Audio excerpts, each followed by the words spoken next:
या किल्ल्याला 9 भक्कम बुरुज आणि 2 माच्या आणि अवाढव्य असा या किल्ल्याचा परिसर। या किल्ल्यावर आता आपण एकटेच आहोत, तेव्हा मला तर वाटतं रिस्क नको घ्यायला।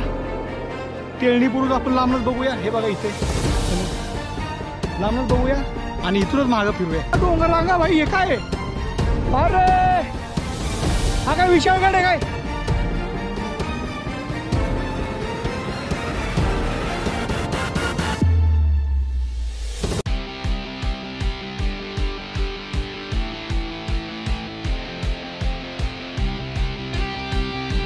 मित्रांनो, सह्याद्रीच्या राकट, कणखर आणि विशाल अशा डोंगररांगांमध्ये कोकणात उतरण्यासाठी अनेक घाटवाटा आजही अस्तित्वात आहे आणि यांच्या देखरेखीसाठी याच डोंगररांगेमध्ये अनेक किल्ले आहेत।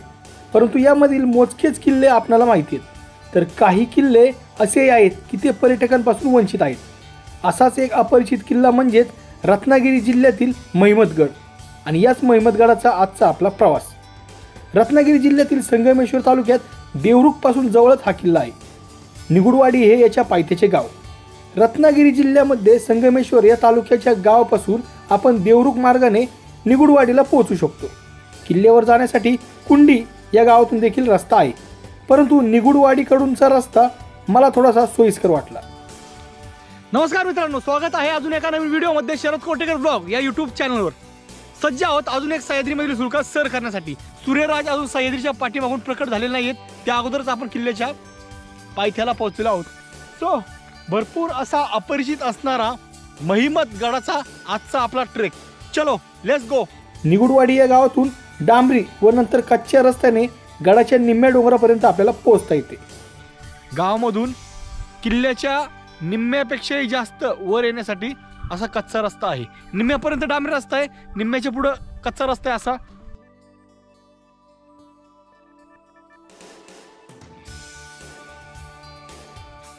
या किल्ल्याच्या ट्रेकमध्ये आपली गाडी जरी निम्म्या डोंगरापर्यंत येत असली तरी तिथून पुढे आपल्याला जंगलातला असा पायवाटेचा ट्रेक करावा लागतो। पार्किंगपासून मे बी एक अर्धा तास आपल्याला असा जंगलातल्या पायवाटेवरनं ट्रेक करावा लागणार आहे।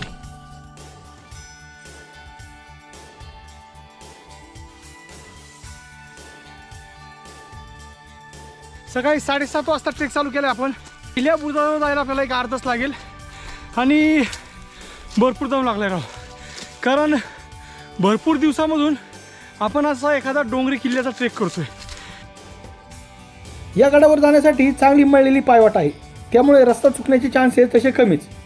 अगदी 15 ते 20 मिनिटातच आपण गडाच्या पायऱ्यांपाशी पोहोचतो। या पायऱ्या आल्या म्हणजे आपण गडाच्या पहिल्या प्रवेशद्वाराजवळ पोहोचलो याचा अर्थ असाच।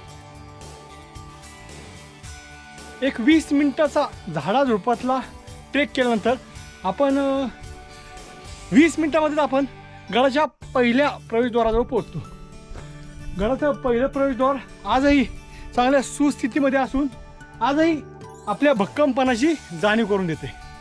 गडाचा पहिला दरवाजा आजही चांगल्या सुस्थितीमध्ये आहे की जो आपल्याला आपण अजून कित्येक वर्ष असे छाती ठोकपणे उभे राहू शकतो याची प्रचिती करून देतो। दरवाजातून आत गेल्यानंतर डाव्या बाजूला आपल्याला खडकातील कोरीव पाण्याचे खांबटाके पाहायला भेटते की ते अगदी उन्हाळ्यापर्यंत त्यामध्ये पाणीसाठा उपलब्ध असतो। तेथून थोड्याच अंतरावर पडझड झालेले दुसरे प्रवेशद्वार पाहायला भेटते। त्याच्याच उजव्या बाजूला एक बलदंड बुरुज व त्यावर मानाने फडकणारा भगवा पाहायला भेटतो। भाई, कोकणातल्या किल्ल्यांचा नाद नाही करायचा, कारण कोकणातले किल्ले अशा महत्त्वाच्या ठिकाणी आपले अस्तित्व टिकून आहेत ना, कारण सह्याद्रीच्या डोंगररांगांमधून कोकणात उतरणारे छोटे मोठे जे घाटवाटा आहेत त्या घाटवाटांवर लक्ष ठेवण्यासाठी ते किल्ले एकदम महत्त्वाची भूमिका बजावतात। त्यापैकीच आहे महिमतगड। या किल्ल्याला 9 भक्कम बुरुज आणि 2 माच्या आणि अवाढव्य असा या किल्ल्याचा परिसर।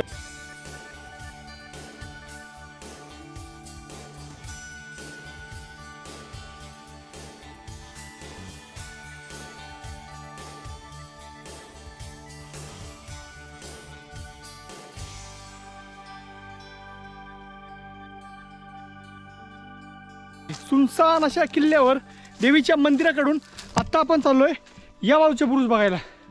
किल्ल्याचा घेरा मोठा असल्यामुळे आणि किल्ल्याला 9 बुरुज असल्यामुळे लांब लांब बुरुज आहेत, त्यासाठी भरपूर अशी तंगडतोड पायपीट करावी लागते।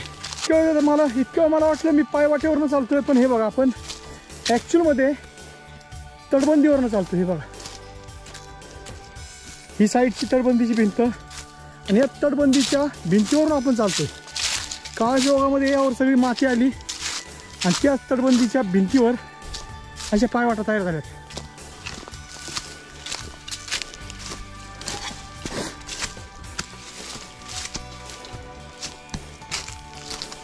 वो मित्रांनो, तुम्हाला वाटत असेल आपण किल्ल्यावरील जंगलामधून फिरतोय, पण नाही बाई.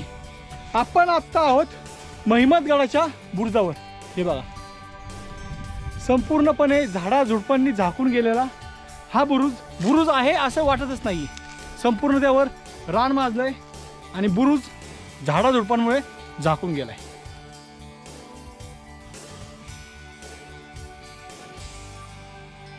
मंदिराकडून एक 2 ते 3 बुरुज आपण क्रॉस करून पुढे आलो आणि त्यानंतर आपण वरती चढतोय. मे बी हा बाले किल्ल्याकडे जातोय काय माहित नाही.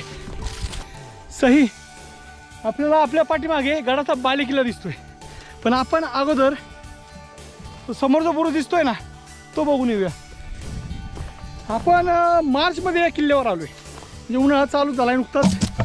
जर मार्चमध्ये सुद्धा अशी झाडी आहे, वाळलेली का होईना, तर मग पावसाळ्यामध्ये तुफान अशी झाडी असेल या किल्ल्यावर, आपल्या डोक्यापेक्षाही उंच.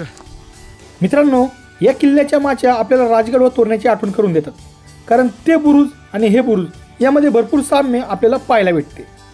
या किल्ल्याच्या इतिहासामध्ये डोकावले असता गडाचा फारसा इतिहास उपलब्ध नाही, परंतु 1661च्या दरम्यान छत्रपती शिवाजी महाराजांनी शृंगारपूर व प्रचितगडासहित याच्या आजूबाजूचा भाग जिंकला व त्याच वेळी हाही किल्ला स्वराज्यात सामील करून घेतला असावा. सांगा भाई, हे काय? अरे हा काय विशाळगड आहे काय? बोर्डलाच माहित नाही, पण अंदाज तर तोच आहे, कारण विस्तीर्ण असा विशाळगडाचे भाई. महिपतगडावरून आपल्याला दिसतोय विशाळगड. गडाच्या गडमाथ्यावरून दूरवरचा प्रदेश दृष्टिक्षेपामध्ये येतो, तर विशाळगडही अगदी सहजपणे दिसतो.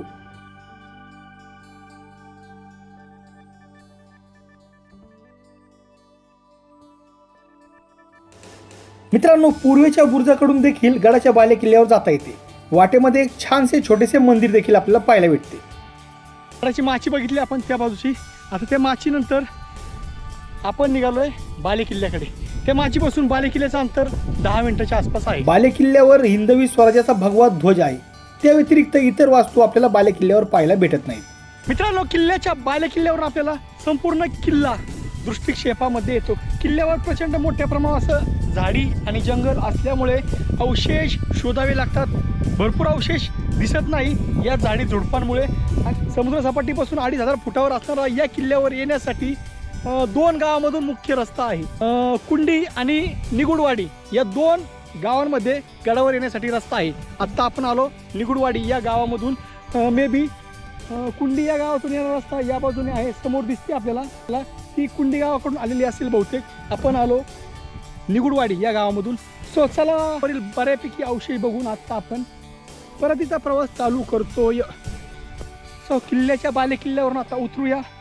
अजून थोडेसे अवशेष राहिलेले आहेत, बघूया. गडाच्या बाले किल्ल्यावरून गड उतार होताना दुसऱ्या टेहळणी बुरुजाकडे जाणारा बोर्ड पाहायला भेटतो. दुसरा बुरुज पाहण्याच्या उत्साहाने मी पायवाटेने निघालो, पण रस्ता खूपच झाडाझुडपातला होता व पायवाटा झुडपामध्ये गायब झाल्या होत्या. बाले किल्ला उतरून आल्यानंतर उजव्या बाजूला तो बुरुज आहे, पण त्या बुरुजाकडे जाणारा रस्ता असा घसरडा आहे. अरे अरे पडलो. असा घसरडा आहे, असा रस्ता आहे. कपड्याची तर वाट लागली. अरे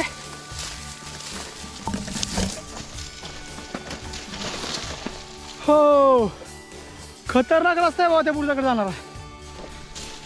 किल्ला बघायसाठी स्ट्रगल नाही झाला आपला भरपूर, पण जो टेहळणी बुरुज आहे ना तो बघायसाठी आपली स्ट्रगल चालली चांगली. रस्ता चुकलो तर नाही ना आपण.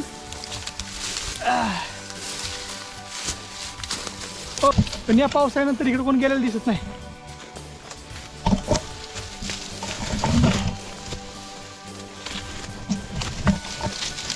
अरे अरे अरे हो,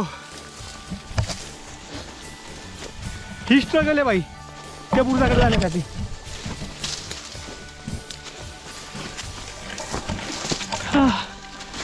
गडावरची दुसरी माची हुडकत होतो, म्हणजे दुसरा टेहळणी बुरुज हुडकत होतो, तो सापडलेला. हे बघा, हा दिसतोय खाली, हा आहे टेळणी बुरुज, म्हणजे त्याला माची पण म्हणू शकतो आपण.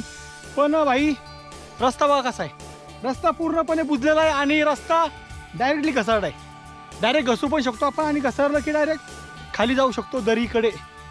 आणि किल्ल्यावर आत्ता आपण एकटेच आहोत, तेव्हा मला तर वाटतं रिस्क नको घ्यायला. टेळणी बुरुज आपण लांबनच बघूया. हे बघा इथे समोर लांबनच बघूया आणि इथूनच मागं फिरूया. कारण हे बघा ना, रस्ताच नाही जायला, पूर्णपणे वाट बुजलेली आहे त्या बुरुजाकडे जाणारी.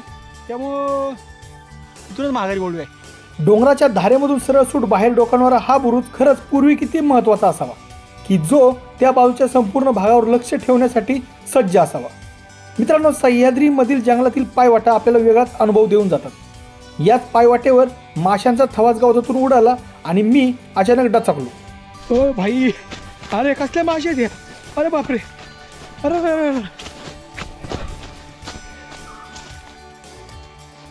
खतरनाक राव.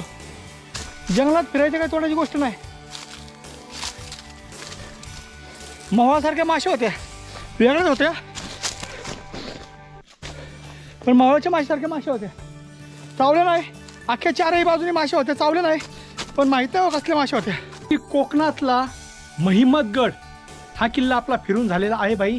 किल्ल्याचा संपूर्ण परिसर फिरून आता आपण मुख्य दरवाजापाशी म्हणजेच पहिल्या दरवाजापाशी पोहोचलेलो आहोत.